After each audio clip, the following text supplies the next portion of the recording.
신약성경 119페이지 누가복음 13장 31절에서 35절까지 말씀 다 찾으신 줄 알고 한 절씩 교독하겠습니다.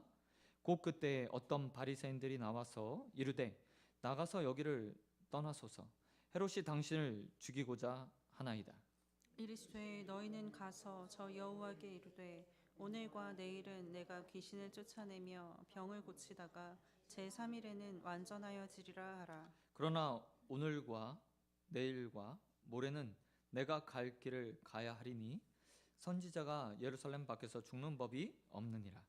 예루살렘아 예루살렘아 선지자들을 죽이고 내게 파송된 자들을 돌로 치는 자여 암탉이 제 새끼를 날개 아래에 모음같이 내가 너희의 자녀를 모으려 한 일이 몇 번이냐. 그러나 너희가 원하지 아니하였도다. 같이 읽겠습니다. 보라 너희 집이 황폐하여 버린 바 되리라.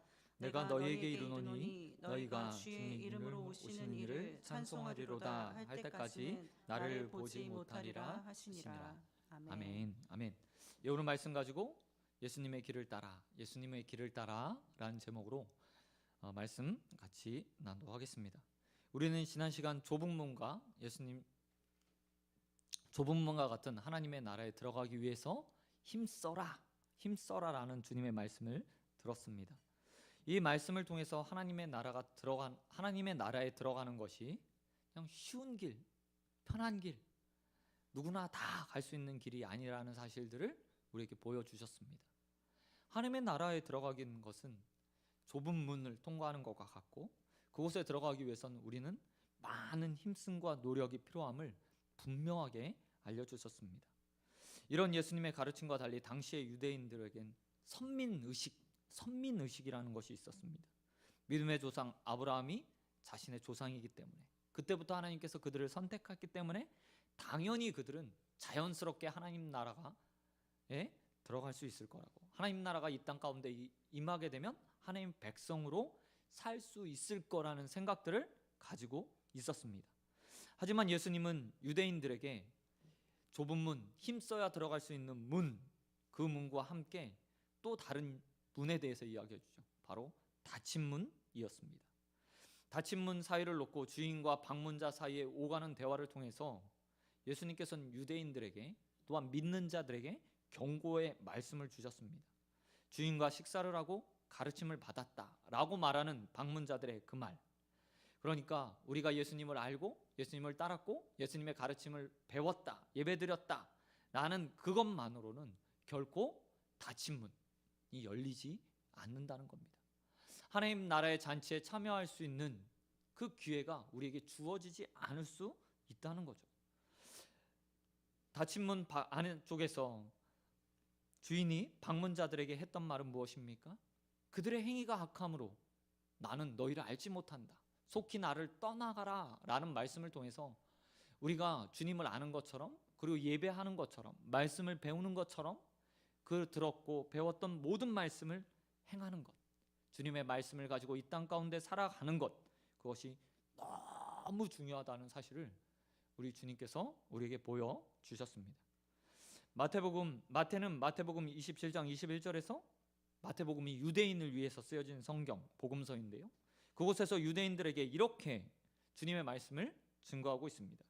주여 주여 하는 자마다 천국에 들어갈 것이 아니요 다만 하늘에 계신 내 아버지 뜻대로 행하는 자야만 하늘에 들어갈 수 있을 것이다, 하나님 나라에 들어갈 수 있을 것이다 라고 말씀하셨습니다. 예수님은 이 말씀을 통해서 우리의 삶과 알매 일치, 우리의 신앙이 단순히 그냥 믿는 것에서 그치지 않고 생활이 되어야 된다는 사실들을 분명하게 보여주고 계십니다. 여러분, 지난 한 주간 신앙생활 열심히 하셨습니까? 예배 나오는 것, 헌금하는 것 말고 주님의 말씀을 가지고 삶에서 실천하며 사셨습니까? 여러분, 믿는 것이 생활이 되는 저와 여러분의 삶이 되시길 우리 주님 예수 그리스도의 이름으로 축원드립니다. 그래서 주님께서 우리에게 열매 내놔봐 라고 계수하실 때 아름다운 열매를 올려드릴 수 있게 되길 소원합니다. 그렇다면 오늘 본문에서 그런 예수님의 말씀을 들었던 자들이 예수님에게 어떤 소식을 전했다고 이야기하고 있습니까? 오늘 본문 말씀에 보니까 31절에 보면 곧 그때 예수님께서 한참 말씀을 전하고 계실 때, 가르침을 주고 계실 때 아주 긴박하게 바리새인들이 와서 예수님께 말씀을 전했다고 이야기합니다. 여기서 곧 그때 중복해서 사용하죠. 이 표현들은 우리도 마찬가지잖아요. 강조하기 위해서 같은 단어를, 비슷한 단어를 연속해서 사용하는 것처럼 유대인도 마찬가지였어요. 이야기는 아주 긴박했다, 긴박했다, 급박하게 지금 바리새인들이 와서 소식을 전했다라고 이야기하고 있습니다. 그런데 바리새인들이 전한 소식이 무엇입니까? 그건 다른 것이 아니라 헤롯이 예수님을 죽이려 한다라는 소식입니다. 여기서 말하는 헤롯은 성경에 헤롯이 많이 나오는데요. 예수님이 태어나자마자 예수님을 죽이려고 했던 헤롯, 그 헤롯은 헤롯 대왕이라고 말하는 지금 헤롯의 아버지뻘 되는 사람입니다. 그리고 오늘 본문에 나온 헤롯은 그 헤롯의 아들 중에 헤롯, 그리고 플레임은 헤롯 안티파스라는 사람입니다. 이 사람이 누구냐면요, 여러분 잘 알고 계시듯이 세례 요한을 목베어 죽인, 그러니까 빌립이라는 이복 형제의 아내 헤로디아를 아내로 삼았다가 세례 요한의 책망과 꾸중을 듣고 나중에 자기 생일 잔치에서 헤로디아의 게임에 의해서 세례 요한을 죽일 수밖에 없었던 죽였던 헤롯 안티파스입니다. 근데 이 헤롯 안티파스라는 사람은 당시에 어디를 관할하고 있었다면 로마의 분봉왕, 유대를 네 쪽으로 나눠서 왕을 세워놨는데 갈릴리 지역을 다스리던 왕이었어요. 예수님이 갈릴리를 중심으로 해서 사역하셨잖아요. 나사렛과 갈릴리 중심으로. 근데 그곳을 다스리던 왕이었다는 겁니다. 그런데 그 왕이 지금 예수님을 어떻게 하겠다고 이야기하고 있습니까? 죽이려고 한다라고 이야기하고 있다는 겁니다.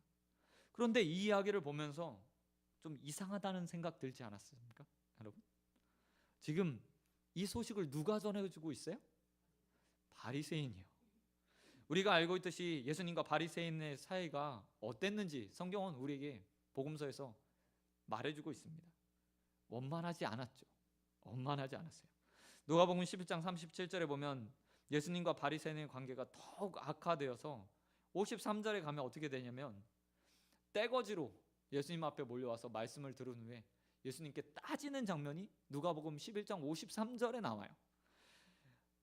누가복음 11장 37절에서는 예수님께서 바리새인 집에 초대를 받습니다. 근데 그곳에 가서 말씀을 막 증거하다 보니까 나중에 말씀을 다 듣고 나서 바리새인들이 화가 났어요. 그래서 예수님이 집 밖으로 나오자 유대인들이 떼거지로 몰려와서 항의하는 장면이 나옵니다. 그리고 예수님은 누가복음 12장에 들어가서 뭐라고 대중들에게 말씀하시냐면 바리새인의 외식을 버려라 라고 말씀하세요. 그러니 관계가 원만할 수가 없는 거예요. 그런데 지금 그런 바리새인들이 예수님께 와서 아주 중요한 사실을 전하고 있어요. 헤롯이 예수님을 죽이겠다는 위협한다고 하는 사실들을 예수님께 알려주고 있는 거죠. 그 사이에 바리새인들이 예수님께 호감을 가졌을까요? 아닙니다. 아니에요. 바리새인의 마음속에 다른 마음이 숨겨져 있던 겁니다. 여러분, 예수님께서 지금 예수님을 분봉한 헤롯이 죽이려고 하고 있습니다. 하지만 얼마 지나자서 예수님께서 유월절에서 잡히셔요. 그리고 여러 번 재판을 받으시잖아요. 그때 관할 지역이었던 갈릴리로 예수님을 보내서 헤롯에게 재판하게 합니다. 그때 헤롯이 예수님을 죽이지 않아요. 이 이야기는 뭐냐면 헤롯의 마음이 그냥 급속도로 또 바뀌었다는 이야기입니다. 어쩌면 헤롯 안티파스, 분봉왕 헤롯은 예수님을 죽이고자 하는, 예수님께 크게 관심을 갖지 않았던 사람일 수도 있어요. 그런데 그가 지금 예수님을 죽이려고 한다고 바리새인들이 소식을 전해오고 있는 겁니다. 이 소식은 사실 헤롯으로부터 시작했다기보다 오히려 바리새인들의 의도가 숨겨져 있는 것으로 보입니다. 바리새인들의 의도가 무엇인지 예수님의 말씀을 통해서 우리는 유추해 볼 수 있어요. 32절에 보면 예수님이 바리새인들을 향해서 소식을 듣고 나서 말하고 말씀하십니다. 우리 같이 읽겠습니다. 시작.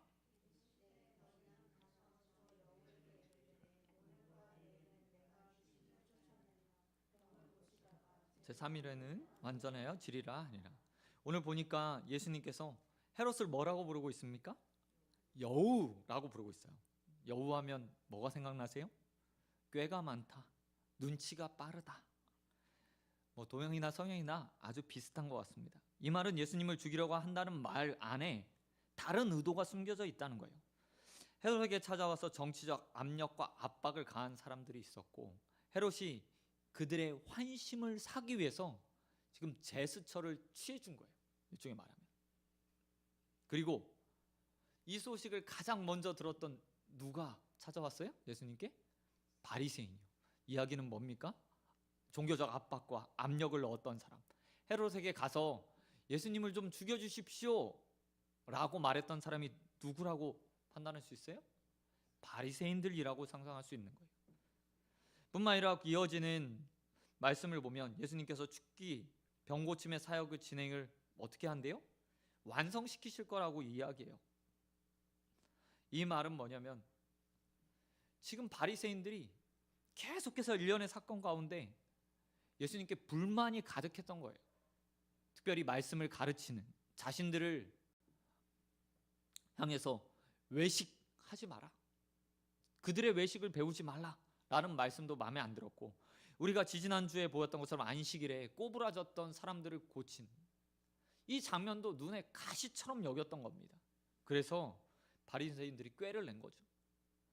헤롯에게 찾아가서 이 마을에서 예수 좀 쫓아낼 수 있게 좀 예수를 죽이려고 한다고 소문 좀 내줘, 아니면 공문서 좀 써줘 라고 말한 거예요. 그리고 바리새인은 그 소식을 듣고 열심히 예수님께 찾아와 속히 떠나소서, 당신을 헤롯이 죽이려고 합니다 라는 말로 예수님을 쫓아내기 원했다는 겁니다.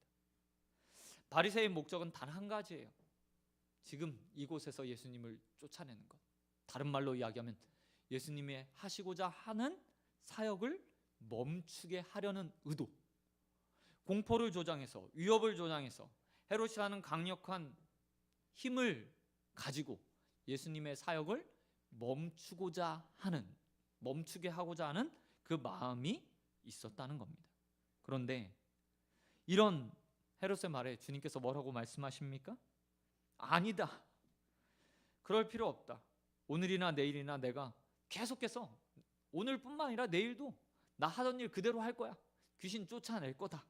그리고 3일째 되면 그들이 완전해지는 것을 너희들이 보게 될 것이다 라고 말씀하세요. 뿐만 아니라 이어서 33절에서는 이렇게 말했죠. 그러나 야, 오늘은 이 일을 할 건데 며칠 뒤에는, 오늘, 내일, 모레 지나고 나면 또 내가 갈 길을 가게 될 거야. 예루살렘에서 올라가서 내가 죽게 될 것이다. 선지자가 예루살렘 밖에서 죽는 것을 내가 보지 못했다.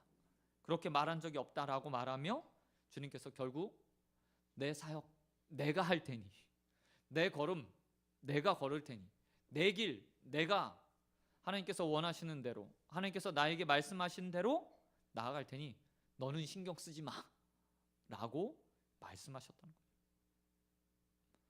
저는 이 모습을 보면서 주님의 순종, 담대함, 역시 우리 예수님은 예수님의 사역에는 어떤 장애물도 존재하지 않는구나 라는 생각과 함께 이런 생각을 하게 되었습니다. 예수의 길을 따라간다고 말하고 제 십자가를 지고 주님을 따르고자 하는 우리의 마음도 주님과 같아야 한다. 주님과 같아야 한다는 거죠. 여러분, 우리가 하나님의 일들을 하다 보면, 순종하다 보면, 말씀을 따라 살다 보면, 예수의 길을 따라가기 위해서 헌신하다 보면 꼭 이런 일들이 생기잖아요. 삶에서 외부적 요인들이 작용하게 돼요. 때로는 잘 가고 있다가도 나를 흔드는 외부적 요인들이 너무 많이 생겼어요. 사역을 멈춰야 되나 말아야 되나, 봉사하는 것들을 해야 되나 말아야 되나 라는 마음이 들 때가 너무나 많이 있어요. 그런데 오늘 예수님을 보세요. 그냥 단순한 위협이 아니에요. 방해가 아니에요. 왕이 내린 명령입니다. 비록 분봉왕이지만 그에게는 분명히 예수를 가둘 수 있는 권세가 있었어요. 뿐만 아니라 세례 요한처럼 예수님을 목 베어 죽일 수도 있는 권한과 힘이 있는 자였어요. 그런 자가 지금 주님을 잡아 죽이려고 한다고 이야기하고 있습니다. 바리새인 말에 거짓이 담겨 있지 않은 거예요. 그럼에도 불구하고 주님은 그들에게 말하고 있습니다. 아니, 상관없어.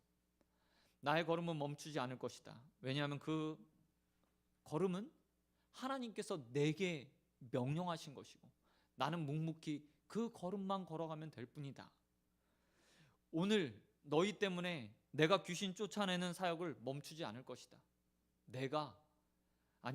하나님께서 명령하실 때까지 난 그 일을 할 것이다. 그리고 다음으로 십자가를 지는 그 길로 나는 다음 단계로 넘어갈 거니 너희는 신경 쓰지 마 라고 말씀하십니다. 저와 여러분도 이 땅에 다 사명자로 부름 받았어요. 누구나 다 베드로가 이야기하는 것처럼 왕 같은 제사장으로 부름 받았습니다. 왕 같은 제사장. 이 말은 다른 것이 아니라 기름 부음을 받아서 하나님의 사명을 가지고 보내신 자리에서 살아가고 있다는 말이에요.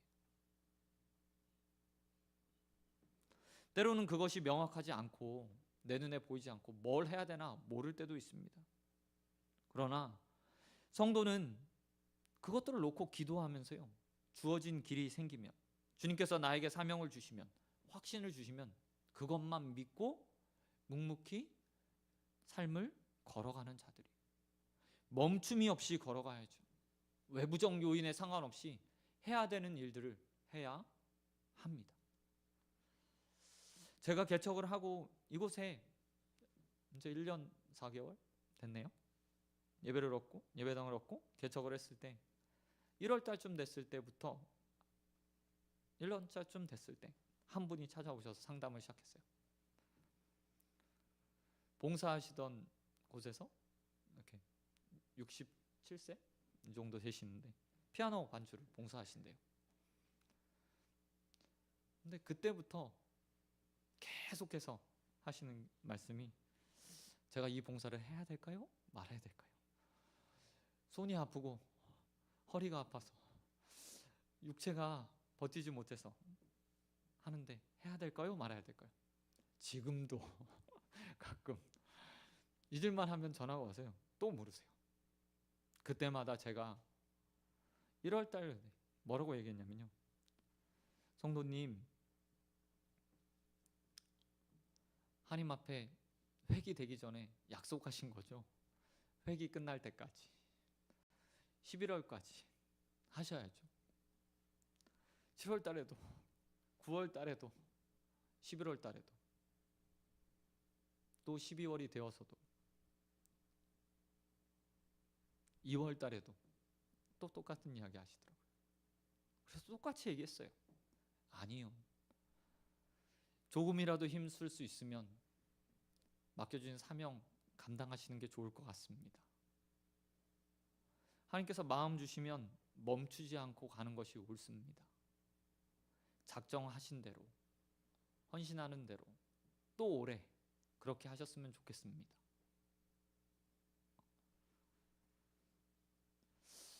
제 그냥 한 사람의 목회자가 말이 아니고 주님의 모습이고 하나님의 마음이라고 저는 믿습니다. 사도 바울이 사역하는 모습을 보시기 바랍니다. 그가 위험에도 처하고 태풍의 위험에도 있고 사람의 위험에도 그가 멈추지 않잖아요. 마치 주님처럼 그는 온 힘을 다해서 자신에게 허락된 그 사명을 지키기 위해서 달려갔어요. 그리고 그가 스스로 이렇게 말했죠. 나는 표대를 향해서 달려가는 자다. 저기 기준점 세워놓으신 그곳, 그 목표를 향해서 앞만 보고 달려가는 경주마 같은 사람이라고 말씀합니다. 저와 여러분도 그와 같이 사역하는 인생들이 되길 소원드립니다. 맡겨진 일이 있다면, 주님께 약속한 것이 있다면 그것을 지키기 위해 정말 어떤 요인이 생기더라도 묵묵히 주님처럼 그 길을 걸어가는 저와 여러분 되시길 우리 주님 예수 그리스도의 이름으로 축원드립니다. 그런데 오늘 본문에서 좁은 문으로 들어가긴, 이런 주님의 사역과 달리 좁은 문으로 들어가는 것을 거부한 사람들의 이야기가 나오고 있습니다. 33절에서 예수님은 선지자가 예루살렘 밖에서 죽는 법이 없느니라 라고 말씀하십니다. 그리고 이어서 34절에서 선지자들을 돌로 쳐서 죽이는 예루살렘 사람들, 유대인들의 모습을 말씀해주고 계세요. 우리가 알고 있듯이 선지자는 하나님의 말씀을 보고 듣고 이스라엘 사람들에게 와서 하나님의 백성들에게 전하는 역할을 했던 사람이었습니다. 그런데 과거의 이스라엘 역사 가운데서 이 선지자가 많은 죽음을 당하게 되었습니다. 사람들에게 거부당했죠. 왜요? 하나님의 사랑, 하나님의 말씀, 그들의 마음과 삶을 찌르는 그 말씀이요, 너무나 듣기 싫었습니다. 그래서 그들은 거짓 선지자의 말에 귀를 기울였어요. 잘하고 있다, 잘되고 있다, 복 받을 거야 라는 말에 귀를 기울였죠. 그리고 오히려 참 선지자를 돌로 쳐 죽이는 것이 유대인들의 모습이었습니다. 그런데 오늘 예수님께서 그 과거의 모습들을 그대로 자신의 삶에 적용하고 계세요. 나 역시도 예루살렘 올라가서 죽게 될 거야 라고 말씀하고 계신다는 거죠. 근데 저 이 모습을 보면서 여전히 좀 매번 놀라게 돼요. 왜냐하면 그 선지자를 돌로 쳐 죽인 사람이 누구라고 이야기하고 있습니까?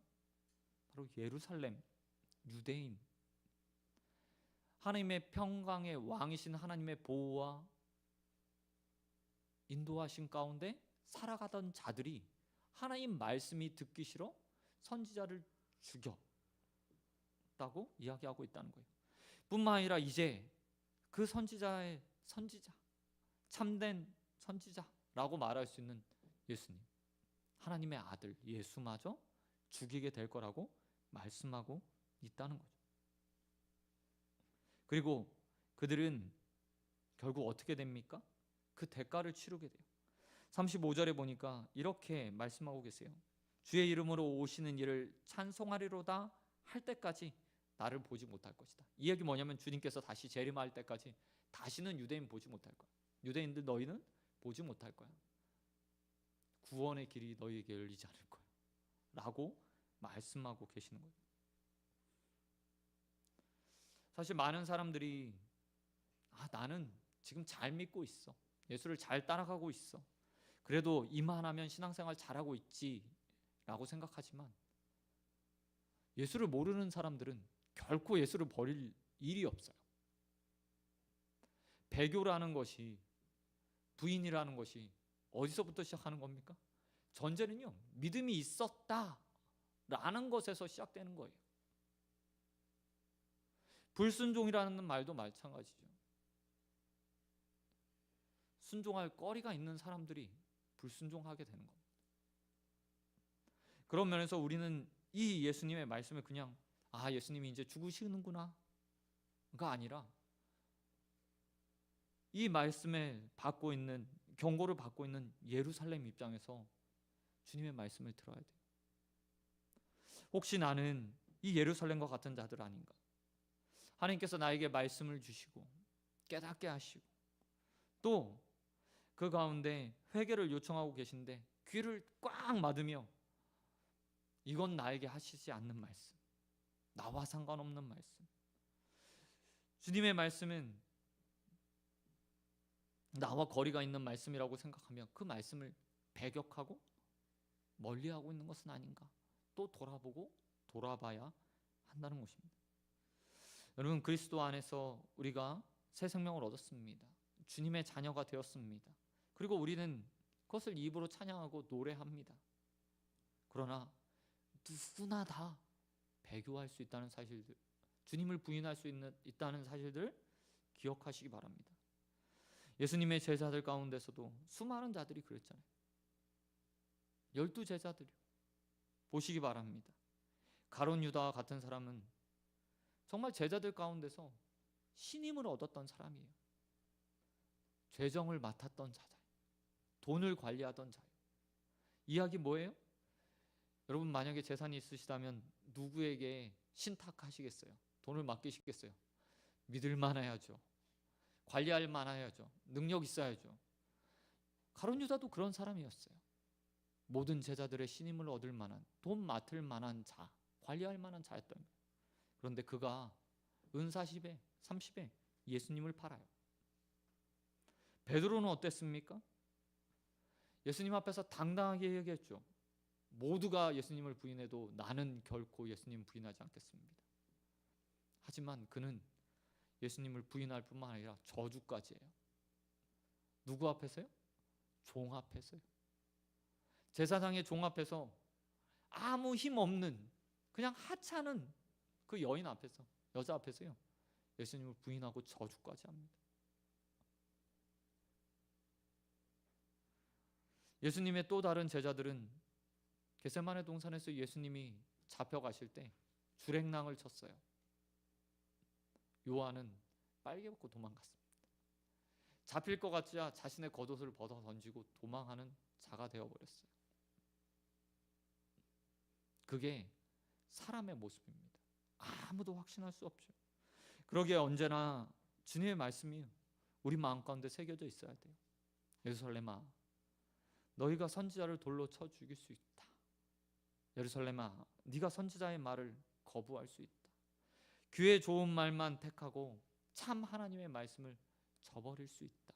라는 경고의 말씀들을 늘 새기며 주님의 길에서 벗어나지 않도록 나를 말씀으로 다잡아야 합니다. 사랑하는 성도 여러분, 다음 한 주간 이 고난 주간을 보내면서, 사순절을 보내면서 주님 안에서 좀 철저하게 신앙의 걸음들을 점검해 보는 시간이 되었으면 좋겠습니다. 주님처럼 내가 외부의 여건과 상관없이 하나님 말씀 꼭 붙들고 사명 붙들고 그 걸음 묵묵하게 걸어가고 있는지, 아니면 주님의 말씀을 거부했던 예루살렘 사람들처럼 내가 주님의 말씀 가운데서 취사 선택하며 받아들이고 있지 않은 것은 없는지 점검하며 한 주간 주님 앞에 살아가게 되시길 주님의 이름으로 축원드립니다. 말씀 맺도록 하겠습니다. 예수님의 사역은 분명합니다. 그것은 사랑하는 자들을 구원하기 위해서 걸어가는 걸음이었죠. 그런데 반대로 이야기하면 주님은 태어났을 때부터 십자가 지시기까지 매일매일 그 고통의 걸음을 걸어가셨습니다. 공생애 때 갑자기 사명이 이것이지, 그러니 난 그 길 걸어야겠어 라고 생각했다고 저는 생각하지 않아요. 마리아의 몸에서 잉태되고 출산해서 인생이 되었던, 인자가 되었던 그 순간부터 주님은요 그냥 사명의 길을 걸어가셨어요. 그리고 그 길이 어떤 길인지 분명히 아셨을 겁니다. 하지만 단 한 번도 하나님의 뜻에서 벗어난 적이 없으세요. 주님이 했던 반항이라면 반항인 것은 겟세마네 동산에서 이 잔을 내게서 옮겨 주실 수만 있다면 이라는 3번의 기도, 그게 전부였어요. 하지만 결국 주님이 선택한 것은 무엇이었습니까? 성배를 마시는 것, 우리를 구원하기 위해서 십자가를 지시는 것이었습니다. 저와 여러분도 그와 같은 주님의 모습을 따라가길 소원합니다. 헤롯의 유혹 가운데서도 멈추지 않고 오늘 내일 하겠고 다음 날 내가 다른 걸음 걸어갈 테니 너희 아무것도 상관하지 마라 라고 말씀하셨던 그 주님처럼 담대하게 어떤 외부의 요인에서도 주님께서 맡겨주신 그 사명의 걸음들을 멈추지 않는 저와 여러분 되시길 주님의 이름으로 축원드립니다. 뿐만 아니라 우리도 언제나 깨어서 근신하며 섰다고 생각했을 때 넘어질 수 있음을 기억하고, 우리 역시도 예루살렘처럼 하나님의 말씀을 배격하고 선지자를 죽일 수 있는 자, 주님을 버릴 수 있는 자를 나약한 자라는 것을 기억하며 주님 앞에 기도하고 또 마음을 다잡고 매일 말씀으로 새로운 힘을 얻어 일상을 살아가며 주님께 충성하는 우리 모두가 되시길 우리 주님 예수 그리스도의 이름으로 축원드립니다. 이 시간 우리 찬양하고 우리 말씀 놓고 함께 기도하겠습니다.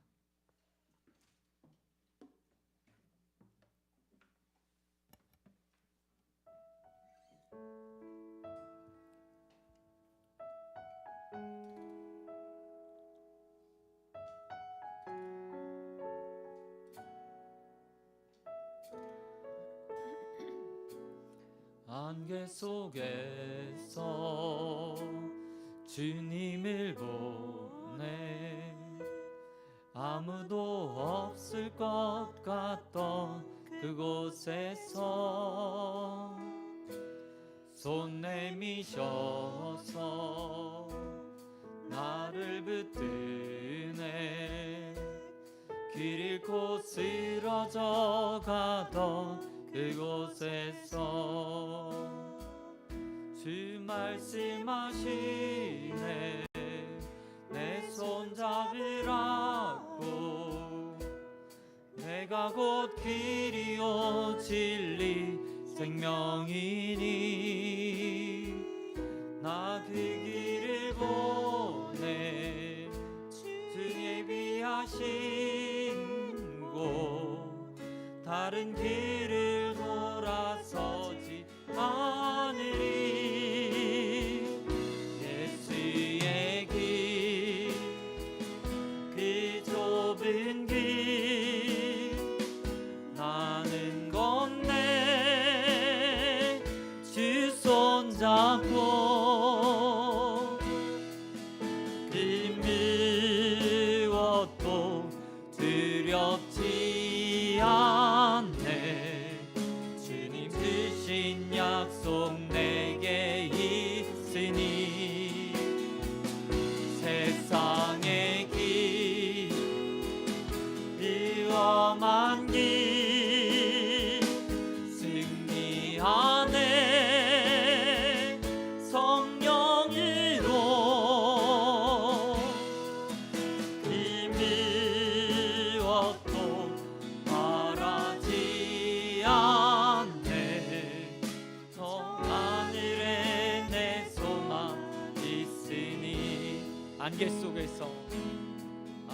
속에서 주님을 보내 아무도 없을 것 같던 그곳에서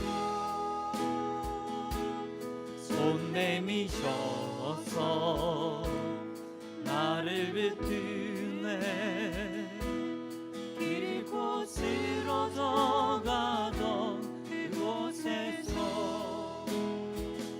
주 말씀하시네 내 손 잡으라고 내가 곧 길이요 진리 생명이니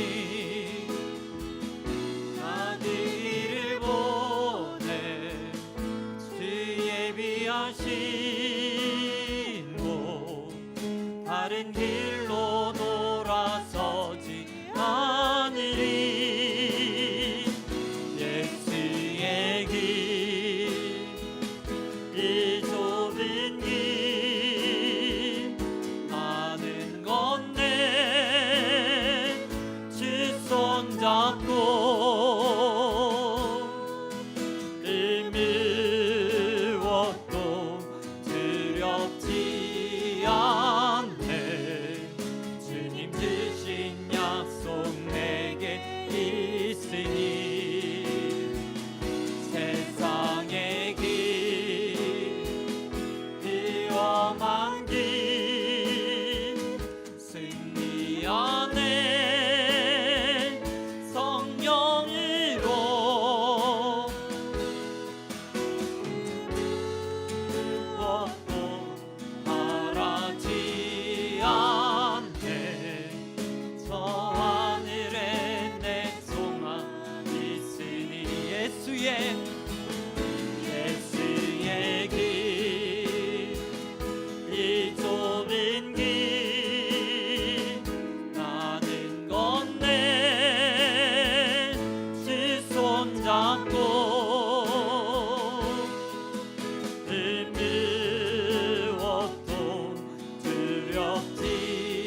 시간 함께 기도할까요?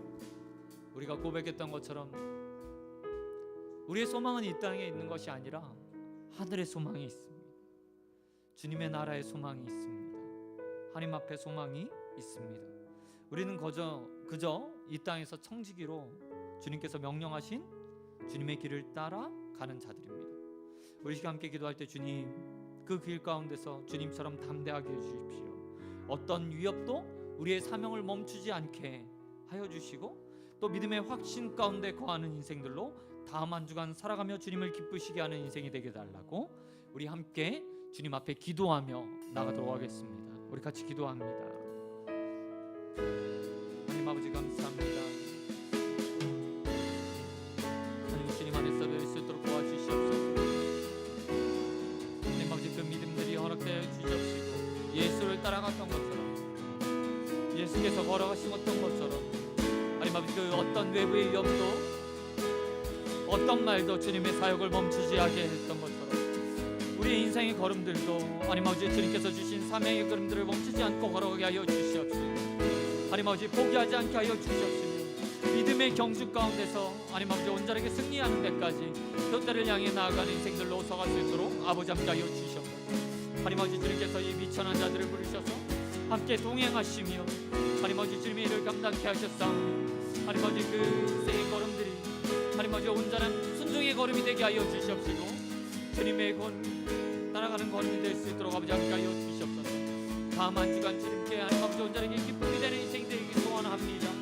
하나님 아버지 주님, 이 한 주간은 그렇게 살지 못했지만 하나님 주신 이 시작과 함께 하나님 아버지 온전하게 주님께 순종하는 인생들에게 원하오니 하나님 아버지 믿음을 더하여 주시옵시고, 하나님 담대한 마음 허락하여 주시옵소서. 하나님 아버지 주님께서 하나님 아버지 불러주시옵소서.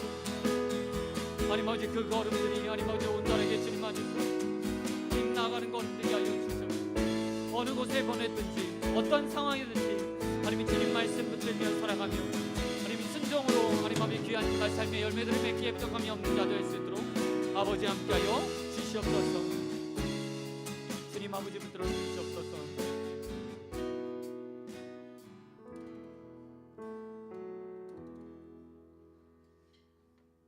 사랑과 은혜가 풍성하신 하나님 감사드립니다. 하나님 오늘 또 주님께서 걸어가신 그 길을 보게 하신 주님 너무나 감사드립니다.